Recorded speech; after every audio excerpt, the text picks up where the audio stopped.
Rebecca Chen thought she had it all figured out when she divorced her humble accountant husband Marcus to marry his charismatic best friend Derek, the VP of sales at Chen Global Industries, where she worked as a senior marketing director, but she was completely unaware that her quiet, unassuming husband was actually the secret multi-billionaire who owned the very company she worked for, the empire behind the Chen name that employed 15,000 people across 3 continents. For 3 years of marriage, Marcus had hidden his true identity, living in their modest apartment, driving his 10-year-old sedan, while secretly running a $20 billion corporation from shadow offices. All because he wanted to know if Rebecca loved him for who he was, not what he had. Derek knew everything, had known from the very beginning. And when Rebecca confessed she was leaving Marcus for his best friend, when she signed those divorce papers with relief in her eyes and dreams of Derek's penthouse lifestyle dancing in her head, she had no idea she was walking away from unimaginable wealth and into a trap that would leave her and Derek crushed and devastated by what Marcus did next. But how does a man hide a multi-billion-dollar identity from his own wife for 3 years? What did Derek really want from this betrayal that made him pursue his best friend's wife? And what could Marcus possibly do that would be powerful enough to crush 2 people who thought they had won everything? The conference room on the 42nd floor of Chen Global Industries buzzed with nervous energy as Rebecca Chen adjusted her presentation slides one final time. She'd worked on this campaign for 6 months, countless late nights that Marcus never complained about, even when she came home at midnight smelling of takeout and printer ink. Her husband just smiled that quiet smile of his, asked if she'd eaten, and went back to his laptop where he did whatever accountants did with spreadsheets and numbers. "You're going to crush this presentation," Derek whispered, leaning close enough that she could smell his expensive cologne, the kind that cost more than Marcus spent on clothes in a year. Derek's hand brushed her lower back, a touch that had become familiar over the past 3 months. Ever since that company retreat in Cabo, where they'd stayed up talking on the beach while Marcus video called from home, apologizing that he couldn't make it because of client obligations. Rebecca's phone buzzed. "Marcus, good luck today. I know you'll be amazing. Love you." She typed back a quick, "Thanks," and silenced her phone. Guilt flickered through her chest, but she pushed it down. She'd been pushing it down for 3 months now, ever since she'd realized that Derek saw her, really saw her, in ways Marcus never seemed to. Derek talked about her ambitions, her dreams of becoming CMO someday, maybe even starting her own agency. Marcus just asked if she wanted tea and if she'd remembered to pay the electric bill. The presentation went flawlessly. Rebecca watched the executives nod, saw the CEO, Mr. Harrison Chen, lean forward with interest when she revealed the projected ROI. Everyone called him Mr. Chen, even after 15 years of running the company since the mysterious founder had stepped back from public operations. There were rumors about the real owner, the reclusive billionaire who'd built Chen Global from nothing, but Rebecca had never paid much attention to corporate gossip. "Exceptional work, Mrs. Chen," Mr. Harrison said, and Rebecca glowed under his approval. "The real owner will be very pleased with this campaign direction." Derek caught her in the hallway afterward, his hand finding hers. "Dinner tonight? We need to talk about us." "I can't. Marcus is cooking," Rebecca said, but her resistance was weakening. It had been weakening for months. "Rebecca," Derek's voice dropped low, intimate. "How long are you going to keep pretending? I know he's holding you back. He's a good guy, but he's small. You're meant for bigger things. We're meant for bigger things." That night, Marcus had made her favorite meal, pasta primavera with the exact amount of garlic she liked. He'd set candles on their small dining table, the one they'd bought at IKEA 5 years ago when they'd first married, young and stupid and in love. "I'm so proud of you," Marcus said, raising his wine glass. They were drinking the $12 bottle from Trader Joe's. Derek had taken her to dinner once where the wine cost $300 a bottle. "Mr. Harrison told me your presentation was the best he'd seen in years." Rebecca's fork paused halfway to her mouth. "Mr. Harrison told you? I ran into him today," Marcus said quickly, that small smile playing at his lips. In the building, I was visiting a client on the 35th floor. It was plausible. Marcus's accounting firm handled clients all over the city. But something nagged at Rebecca, a detail that didn't quite fit, though she couldn't put her finger on what. "Marcus," she said slowly, setting down her fork, "are you happy? With us? With our life?" His smile faded, and for just a moment, something else flickered across his face. Something that looked like sadness, or maybe resignation. "Are you?"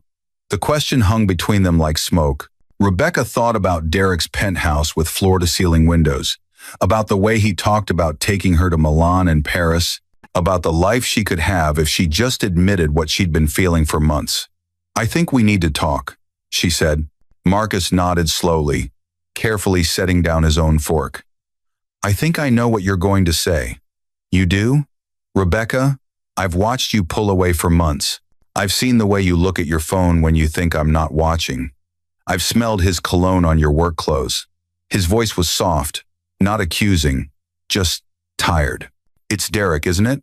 She expected anger. She'd braced for it, rehearsed her explanations.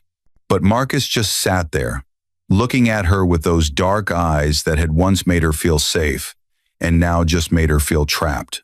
"I'm sorry," she whispered. "I never meant for it to happen." But it did. Marcus stood up, walked to the window of their modest apartment. Outside, the city glittered with possibilities. "And now you want a divorce?" "Yes." He was quiet for a long moment. When he finally spoke, his voice carried a strange note, something Rebecca couldn't quite identify. Okay. She'd expected fighting, begging, something other than this calm acceptance. "I won't fight you, Rebecca. I've never believed in keeping someone who wants to leave." He turned to face her, and in the dim light, he looked different somehow. "Harder, but I need you to be sure. Because once you walk away from this, from us, there's no coming back." "I'm sure," Rebecca said, and meant it. She was tired of small apartments and modest dinners, and a husband who seemed content with mediocrity. Derek offered her the stars. Marcus nodded once. "Then I'll have my lawyer draw up the papers. You can have everything, the apartment, the savings, whatever you want." "I don't want your money," Rebecca said, stung. "This isn't about money." Something that might have been a smile crossed Marcus's face. "No? Then what's it about, Rebecca? Love? Passion? Or is it about the fact that Derek drives a Porsche and takes you to restaurants where the appetizers cost more than our monthly rent? That's not fair. Isn't it?" Marcus grabbed his jacket from the chair. "I need to go for a walk. I'll sleep on the couch tonight." As he reached the door, Rebecca called out, "Marcus, I really am sorry. You're a good man. You deserve someone who can love you the way you deserve." He paused, his hand on the doorknob. "Yeah," he said quietly.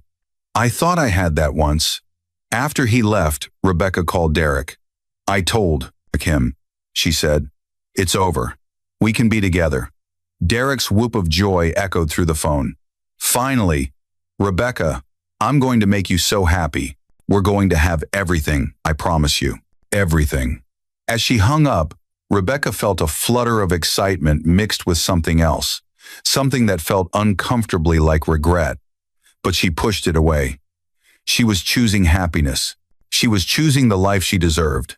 She had no idea that the man she'd just left owned the building she was standing in, and 37 other buildings just like it across the city. She didn't know that the company where she worked, where Derek worked, belonged to her husband. She couldn't have known that Marcus had spent 3 years living beneath his means, hiding his identity, all because he'd once been betrayed by a woman who'd loved his money more than him, and he'd sworn he'd only marry again if he found someone who'd love him for himself. And she definitely didn't know that Derek had known. Everything from the very beginning, had befriended Marcus specifically to get close to the company and saw Rebecca as his golden ticket to the fortune he thought he could manipulate her into sharing once they were married. The trap was already closing, and Rebecca Chen had no idea she was standing right in the center of it. 3 months later, Rebecca signed the divorce papers in a lawyer's office that looked exactly like every other lawyer's office she'd ever seen, generic art on beige walls, and the smell of old coffee permeating everything. Marcus sat across from her, looking the same as always in his department store suit and practical haircut, his face calm and unreadable. "That's it then?" the lawyer said, a middle-aged woman with kind eyes who seemed sad about the whole thing. "The divorce will be finalized in 60 days, but as of today, you're legally separated." Marcus signed his name with the same careful precision he did everything else. Rebecca wondered if she should feel something more than this hollow relief, but she was too busy thinking about the celebration dinner Derek had planned, the way he'd promised to take her shopping this weekend for the kind of clothes that belonged in their new life together. "Rebecca," Marcus said as they stood to leave, "can I ask you something?" "Of course. Did you ever love me? Really love me?" The question caught her off guard. She wanted to say yes, to soften the blow, but hadn't they both agreed to be honest? "I thought I did," she said carefully, "in the beginning, but I think I loved the idea of you more than who you actually were." He nodded slowly, as if she'd confirmed something he'd already suspected. "And Derek? Do you love who he actually is? Or just the idea of what he can give you?" "That's not fair." "You're right. I'm sorry." Marcus extended his hand, formal and distant. "I wish you happiness, Rebecca. I really do." His hand was warm, familiar, and for just a second, Rebecca felt that nagging sensation again, the feeling that she was missing something important. But then she was outside, and Derek was pulling up in his Porsche, and Marcus was disappearing into the crowd, just another forgettable face on a busy street. "Freedom!" Derek shouted as she slid into the passenger seat. He kissed her hard, possessive, and Rebecca let herself get lost in it. This was right. This was what she wanted. They'd been dating openly for 2 months now, though they'd been together in secret for longer. The office gossip had been brutal at first, whispers about homewreckers and betrayal, but Derek had deflected it all with his characteristic charm. He'd told everyone that Marcus and Rebecca had been separated for over a year, that he and Rebecca had only gotten together after the marriage was already over. It wasn't true, but it was close enough that people believed it. "I have a surprise for you," Derek said as they drove through the city. He bypassed the restaurant she expected, heading instead toward the financial district. "Where are we going?" "You'll see." He pulled up in front of Chen Global's headquarters, the gleaming tower where they both worked. But instead of going to the main entrance, he led her to a private elevator she'd never noticed before, one that required a key card to access. "Derek, what is this?" "I told you I had connections," he said, grinning. "I've been working on something big, Rebecca. Something that's going to change everything for us." The elevator rose smoothly, quickly, past the 42nd floor where Rebecca's office was, past the executive suites on 50, all the way to 60. A floor Rebecca didn't even know existed. The doors opened onto a reception area of stunning luxury, marble floors and art that looked like it belonged in museums. A woman sat at the desk, elegant and professional. She looked up as they entered, and her expression flickered with something Rebecca couldn't read. "Mr. Morrison," she said coolly. "You don't have an appointment." "I know, Sandra, but I was hoping Mr. Chen might have a moment. I have some information he'd be interested in." "Mr. Chen is not available." "The real Mr. Chen," Derek said, his voice taking on an edge. "Not Harrison. I'm talking about the owner, the real owner of Chen Global." Sandra's expression went icy. "I have no idea what you're talking about. Mr. Harrison Chen is the CEO of this company." "Come on, Sandra. I know he's here. I know he keeps an office on this floor. I've done my research." Derek pulled out a folder from his briefcase. "And I have information about some very interesting financial irregularities that I think he'd want to discuss. Unless he'd prefer I take them to the SEC?" Rebecca's stomach dropped. "Derek, what are you doing?" "What I should have done months ago," he said, not looking at her. "Making us rich." Sandra picked up her phone, her movements deliberate. "Security, please come to the 60th floor." Then, to Derek, "You're making a very serious mistake, Mr. Morrison. The only mistake would be not recognizing an opportunity when it's right in front of you. Derek's confidence was unshakable. I know the real owner of Chen Global has been operating in secret for 15 years. I know he's worth at least $20 billion. And I know that he values his privacy enough that certain information about his holdings, his investments, his very existence would be worth a significant amount to keep quiet. You're attempting to blackmail the owner of Chen Global Industries, Sandra said flatly. I'm attempting to negotiate a consulting fee for my discretion. Rebecca backed toward the elevator, her heart pounding. Derek, this is insane. We need to leave. But before they could move, the door to the inner office opened. A man stepped out, and Rebecca's world tilted sideways. It was Marcus. But it wasn't. This Marcus wore a suit that she'd bet cost more than their apartment. His, hairstyled differently, his entire bearing changed. He moved with authority, with power, with the unmistakable confidence of someone who owned everything around him. Hello, Derek, Marcus said, his voice the same but somehow different, colder. Still trying to trade on other people's work, I see. Then his eyes found Rebecca, and something painful flashed across his face. Hello, Rebecca. She couldn't speak, couldn't breathe. Her mind was trying to process what she was seeing, but it didn't make sense. Marcus was an accountant. Marcus drove a Honda Civic. Marcus clipped coupons and worried about the electric bill. Surprise, Derek said, but his confidence had cracked. You didn't think I'd figure it out? I knew you'd figure it out eventually, Marcus said. You've been sniffing around my company for 2 years, Derek. Did you really think I didn't notice? That I didn't know exactly why you befriended me? Why you pursued my wife? Your ex-wife, Derek corrected, but his hand, it was shaking. Marcus's laugh was bitter. Yes, my ex-wife, the woman I loved enough to hide who I was, to live like a normal person, to give her the choice to love me for me. He looked at Rebecca, and she saw the hurt in his eyes, the betrayal. And you chose him. Marcus, Rebecca whispered. I don't understand. I know you don't. You never did. He turned back to Derek. Here's what's going to happen. You're going to give Sandra that folder. Then you're both going to leave this building, and you're never coming back. You can't fire me, Derek said. I have a contract. Your contract has a morality clause.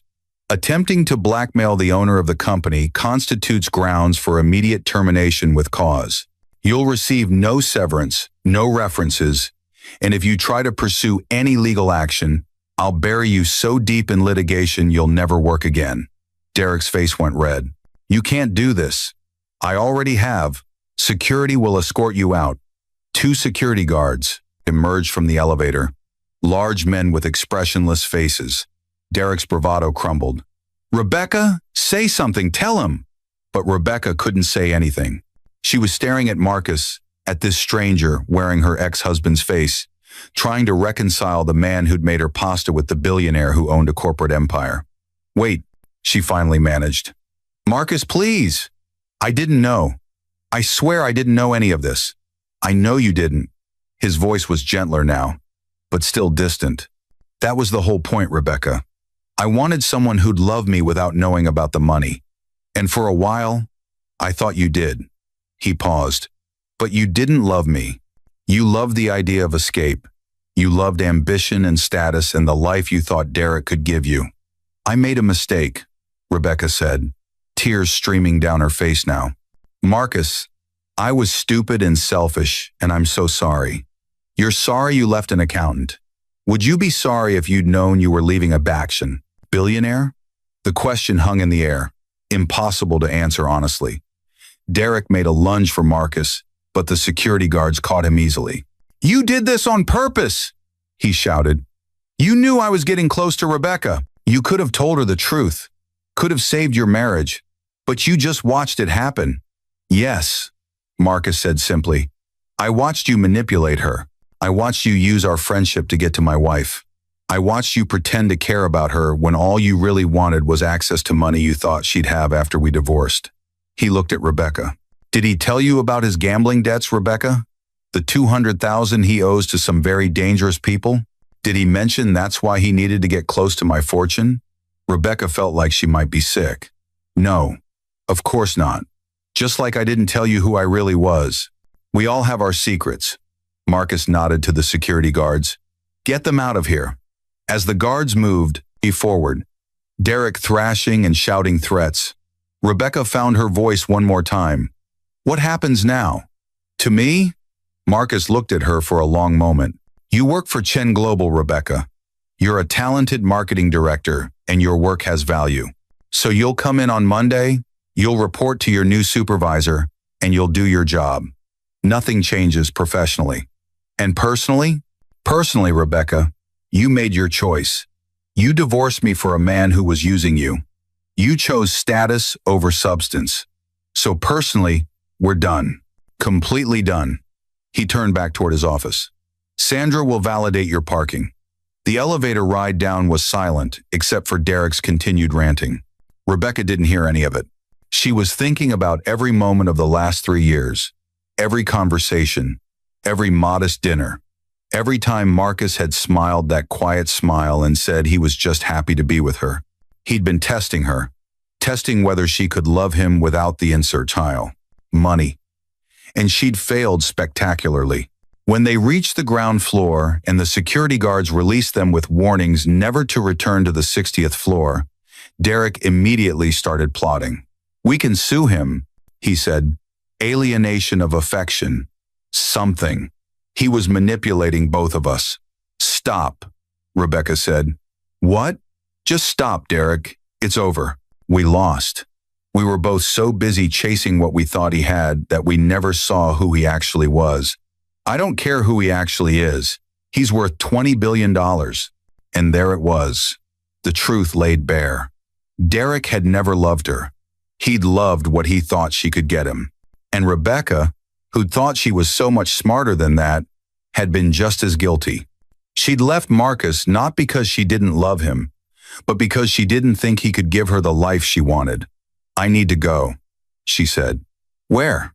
I don't know. Anywhere but here. She walked away from Derek, from the building, from everything she'd thought she wanted. Her phone buzzed. A text from an unknown number.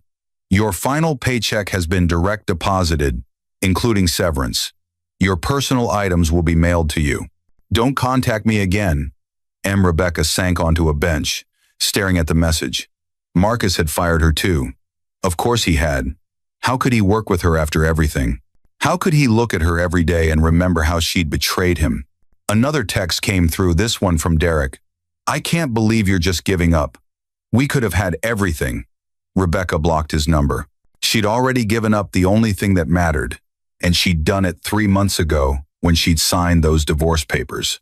She'd given up a man who'd loved her enough to give her the choice, who'd valued her happiness over his own secrecy, who'd let her go rather than trap her with money.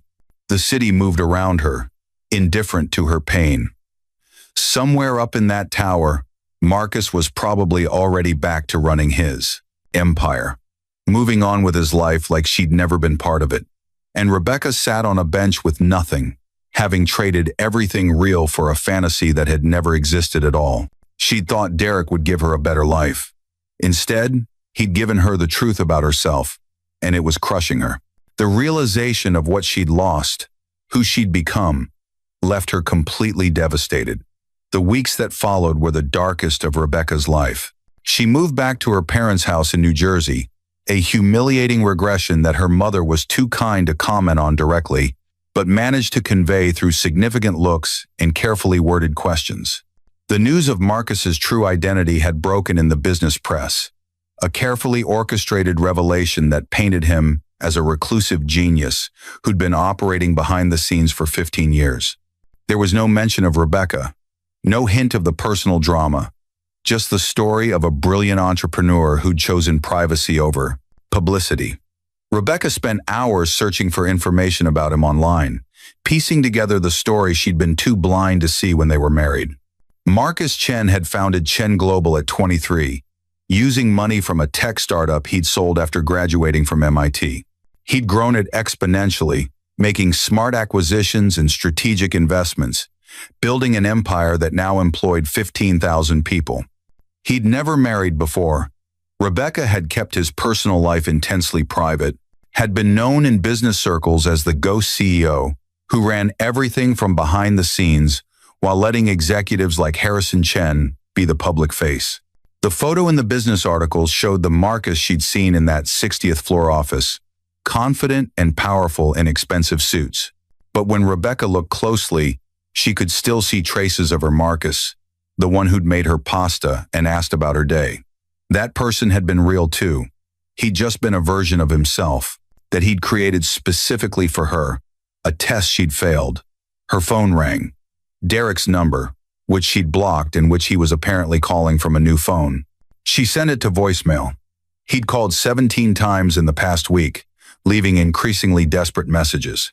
The gambling debts Marcus had mentioned were apparently very real, and the people he owed were not patient. Derek had thought marrying Rebecca would solve his problems, that she'd somehow give him access to Marcus's wealth. Now he was realizing that he'd burned every bridge for a fantasy. Rebecca couldn't feel sorry for him. She had her own bridges to mourn. Her email pinged, a message from an address she didn't recognize, but when she opened it, her breath caught. It was from Marcus's assistant, Sandra. Miss Chen, it read, formally using her married name even though the divorce was now final.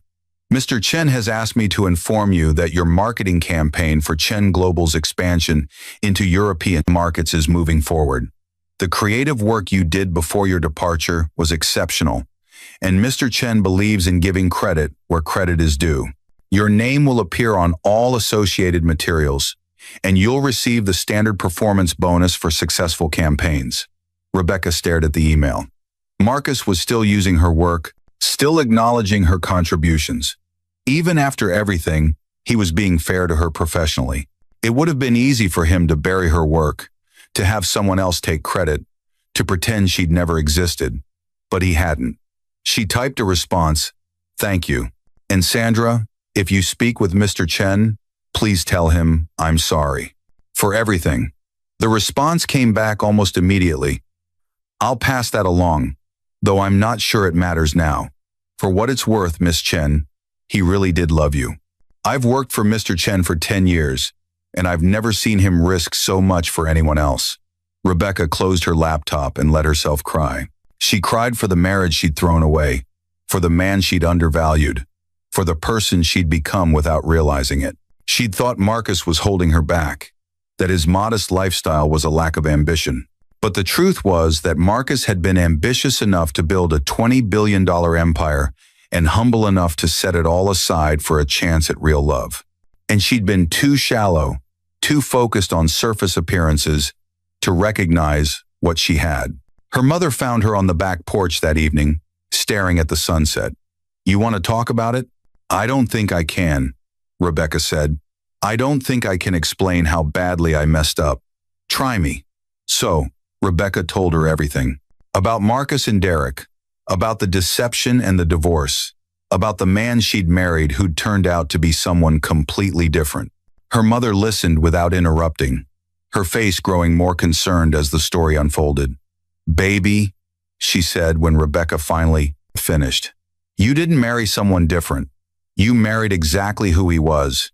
You just didn't look deep enough to see it." "What do you mean?" "I met Marcus, remember? At your wedding.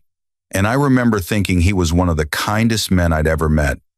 The way he looked at you, like you were his whole world. The way he listened when you talked, really listened. Your father noticed it too. We thought you'd found someone special. He was special. I just didn't realize how special. So what are you going to do about it?" Rebecca shook her head. "There's nothing to do. He's done with me." He was clear about that. Was he, or was he just hurt? Her mother squeezed her hand. "Rebecca, I'm not saying you can fix this. Maybe you can't. But you owe it to yourself, and to him, to try. Not because you know he's rich now, because you finally understand what you lost."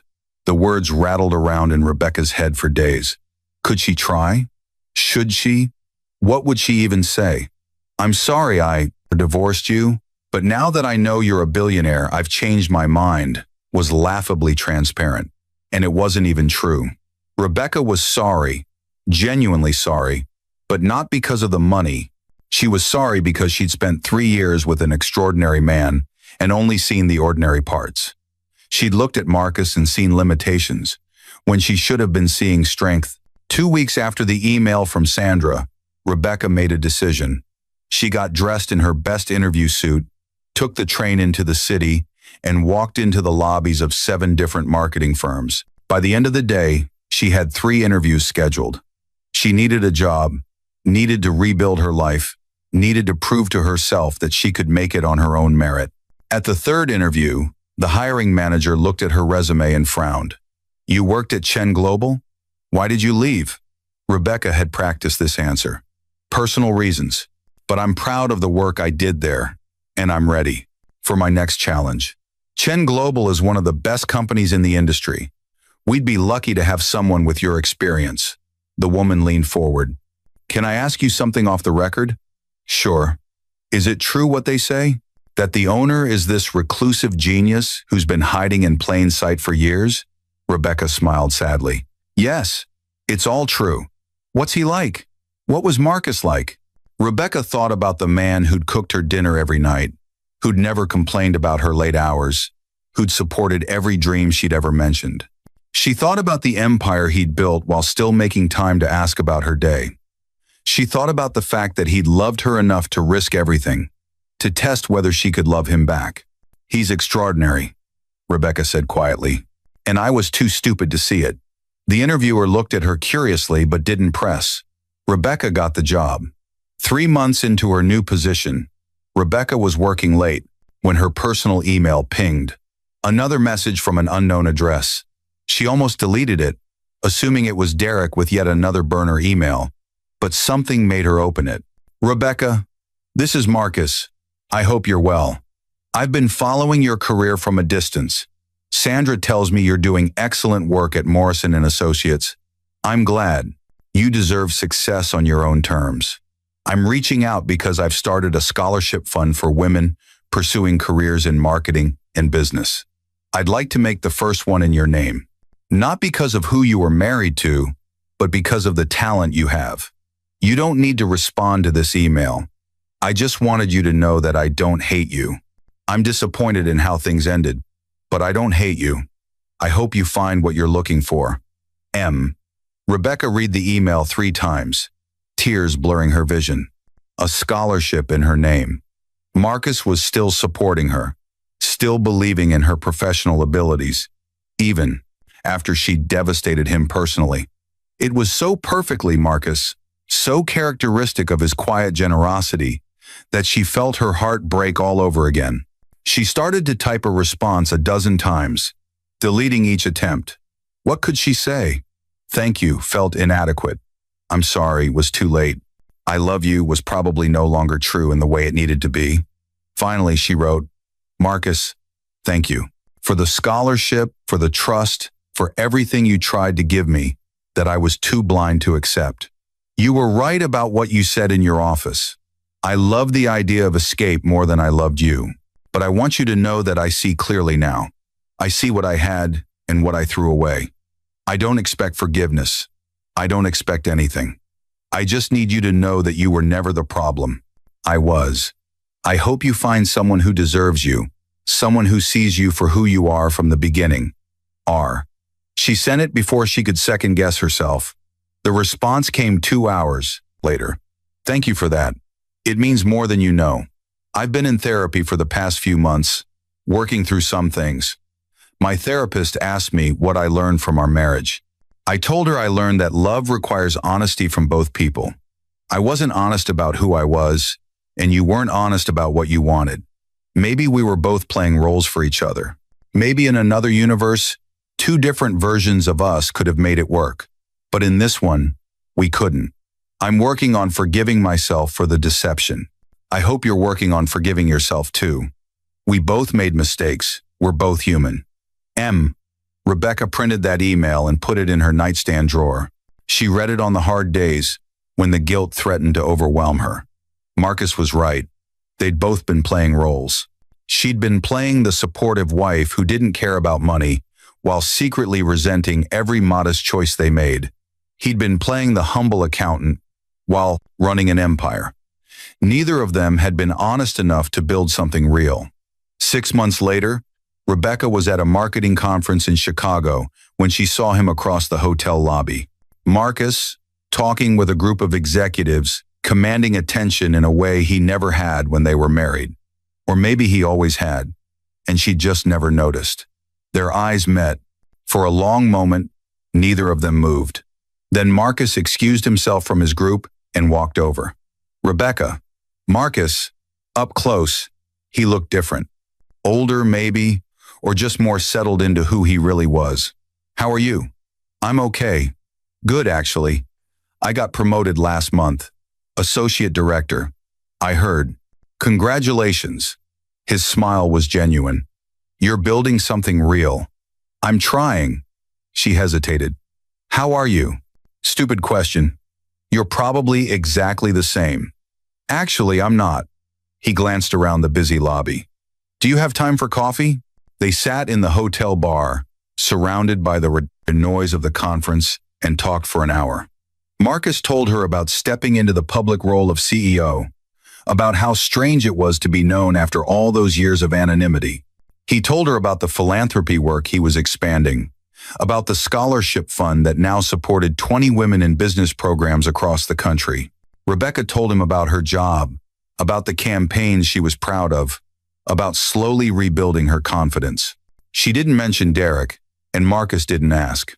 I've been thinking about what you said, Marcus finally said. About seeing clearly now. The thing is, Rebecca, I don't think either of us was seeing clearly back then. I was so focused on testing whether you loved me for me that I never stopped to ask if you even knew who me was. How could you love someone you didn't really know? I knew the important parts, Rebecca said. You were kind and patient and generous. You cared about people. You listened. Those weren't fake, Marcus. Those were real. But they weren't enough. No, she admitted. They weren't. And that says terrible things about me. Marcus was quiet for a moment. Or maybe it just says you wanted a partner who was honest with you. I wasn't. I was running an experiment, and you were the subject. That wasn't fair. You were protecting yourself after what happened with whoever came before me. His eyebrows rose. How do you know about that? I did some research, found an article about a lawsuit from 8 years ago. A woman claiming you'd promised her money if she married you, that you'd lied about your wealth. Anna. Marcus's jaw tightened. She was working for a competitor, trying to get insider information. When I found out, she claimed we had an agreement. We didn't. But it made me paranoid about ever trusting anyone again. So you decided to test the next person by pretending to be poor. By pretending to be normal, not poor. Just ordinary. He met her eyes. I wanted someone who'd love me without the complications of money. But maybe that was impossible. Maybe money is always going to be a complication, whether you have it or hide it. Rebecca wanted to disagree, to tell him it was possible that she could have loved him without knowing, but she'd already proven that she couldn't. I'm sorry, she said, for not being who you needed. I'm sorry for not being honest about who I was. Marcus finished his coffee. But maybe we needed this. Maybe we both needed to fall apart to figure out who we really are. Have you figured it out? I'm working on it. He stood up. It was good to see you, Rebecca. Really. Take care of yourself. Marcus, wait. She stood too. Can I ask you something? Sure. Was any of it real? The marriage, the love, any of it? He looked at her for a long moment, and she saw the same pain in his eyes that she felt in her chest. All of it was real, he said quietly. That's what makes it hurt so much. He walked away and Rebecca let him go, because that was the truth, finally spoken out loud. They'd loved each other in their imperfect, incomplete way. But love without honesty, without really seeing each other, wasn't enough to build a life on. Rebecca stayed at the bar for another hour, thinking about choices and consequences, about the price of ambition and the cost of deception. She'd wanted a bigger life, and she'd gotten one, just not in the way she'd imagined. She'd lost a husband and gained perspective. She'd lost security and gained independence. She'd lost everything she'd taken for granted and learned what actually mattered. It was the most expensive education she'd ever received, and she'd paid for it with her marriage. Somewhere up in that hotel, or back in New York, Marcus was paying his own price, learning his own lessons. They'd both been crushed by the weight of their choices, both left devastated by the gap between who they'd pretended to be and who they really were. And Derek? Last she'd heard, he'd declared bankruptcy and moved to Florida to escape his creditors. He'd gotten exactly what he deserved, which was nothing at all. Rebecca finished her drink and went back to the conference. She had a presentation in the morning, clients to impress, a career to build. She had a life to live, one that she was creating on her own terms, without shortcuts or delusions. It wasn't the life she dreamed of when she was married to a secret billionaire, but it was hers, honestly earned, and that mattered more than she'd ever imagined it could. She was finally seeing clearly, even if the view showed her everything she'd lost.